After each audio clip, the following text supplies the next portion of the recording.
question? I don't know how to answer a question that general.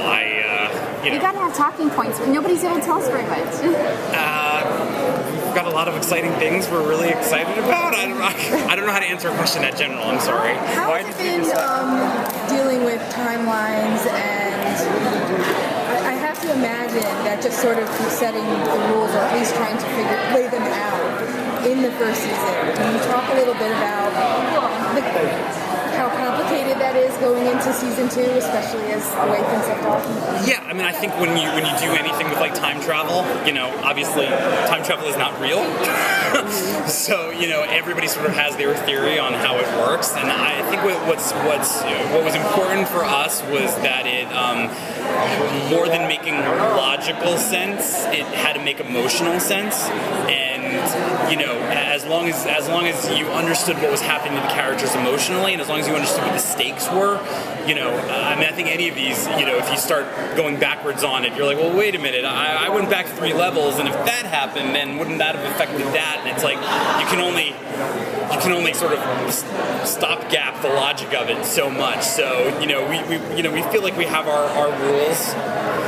That there certainly is cause and effect, that time is not immutable, that time can be changed. Our entire series takes place in a alternative timeline, from the one that should have existed, and those are sort of the stars we guide ourselves by. What's going to make season 2 unique from season 1 in terms of structure, the thematics of the show, interactions? The multiverse is there now, so.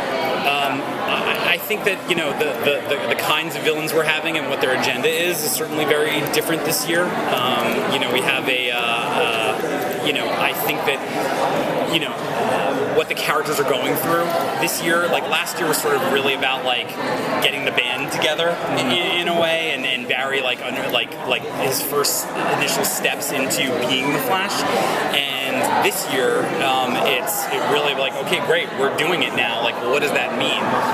And I think one of the biggest things that we're sort of tackling this year, which is very different from many of the other shows we've done, is that everybody in Central City knows about the Flash now, and he is becoming a public figure, and the notion that the denizens of Central City live in a universe where people have superpowers, and there are evil people with superpowers, and you could be walking down the street and somebody could melt a building in front of you is not outlandish anymore. But by the same token, they all know that there's a savior out there who has powers to fight them back. So watching Barry deal with the fact that he's becoming a little bit famous, and he's not just the mysterious red streak, and is something that gets dealt with a lot in the early episodes. So kind of going with outlandish ideas, did you know the audience would embrace the name Reverse Flash, or were you just kind of, is that the goal, just make it work? I think that's part of what's great about Cisco, is that Cisco sort of is us as the writers, and hopefully as the writers he's a lot of the audience, and because he's we always said these guys would not name themselves, right. But Cisco naming them, that's kind of fun. And then for a couple of the guys who've actually heard what Cisco calls them, going, yeah, I kind of like that. I think that certainly more so than Arrow, where we were testing the waters a little bit more in the early going to see how much comic book people were willing to accept. The Flash, it just is what it is, and and I think that's the very successful comic book adaptations have been the people who just said, you know what, this is what it is, and we're going to freaking go for it. And that was if we were going to go down, we were going to go down with our version and our passion for the show. So and was that the thought behind going full rod? Yeah. 100%. I read that you were going to keep up with the crossovers. So do you give her a lot of credit for lifting the popularity of Flash, and how often do you keep planning to do a crossover episode? Yeah, I mean, there wouldn't be Flash without Arrow. I mean, certainly, it's just like there wouldn't have been the Avengers and all that without Robert Downey Jr. and Iron Man. So I mean, everything that we're doing, I mean, even Supergirl, even though it's not connected, it's all coming out of the success that we had with Steven and with Arrow. And we we certainly continue.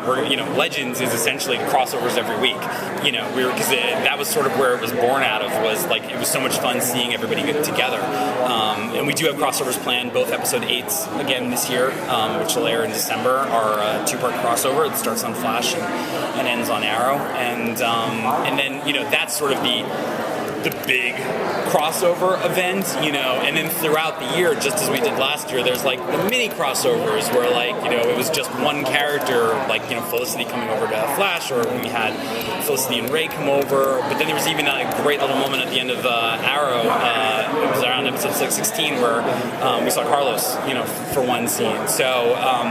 These shows are linked, and they're, if there's a terrorist attack in Central City, they're going to hear about it in Starling City, just like if there was something terrible happened in New York, we would hear about it here in LA. So, I think there was a concern we had early on that, like, are we going to? Sometimes when you expand these things, they implode, and instead they seem to lift each other up. So, are there any season 1 villains that you're going to try to bring back? Rod is definitely coming back, for sure. How many new DC Comics characters are you looking to introduce? Like, are you looking to unload a bunch more rogues, or? Yeah, I mean, there's definitely going to be more rogues. We don't sit down and sort of say how many characters can we dump into this. It's like, what can we do for the characters that we have? And when we bring somebody on, it's not just to bring that a character on. It's to how is that character coming in going to affect and change and help our characters grow. Great, thank you. Thank you.